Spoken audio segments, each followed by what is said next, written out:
ఏ విధంగా ఈ వరద ప్రభావిత బాధితుల్ని ఆదుకున్నారో నేను అందరూ కూడా చూశాను. కారణం ఏమిటంటే చంద్రబాబు నాయుడు గారు అంటే కూటమి ప్రభుత్వం అందుకున్న పరిస్థితిని ఒకసారి ఆలోచించినట్లయితే ఈ రాష్ట్రం పూర్తిగా అప్పులో కూరుకుపోయి జీతాలు కూడా ఇవ్వగలరా లేదా అనే పరిస్థితుల్లో, ప్రభుత్వ ఉద్యోగస్తులకి జీతాలు ఇవ్వగలరా లేదనే పరిస్థితుల్లో, రైతులకి ధాన్యం డబ్బులు ఇవ్వగలరా లేదా అనే పరిస్థితుల్లో ప్రభుత్వాన్ని చేతపుచ్చుకున్న చంద్రబాబు నాయుడు గారు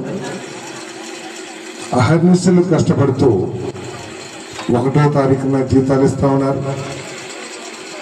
పోయిన ప్రభుత్వం ఎగ్గొట్టిన ధాన్యం డబ్బుల్ని దాదాపు 1640 కోట్ల రూపాయలు రైతుల అకౌంట్లో వేశారు.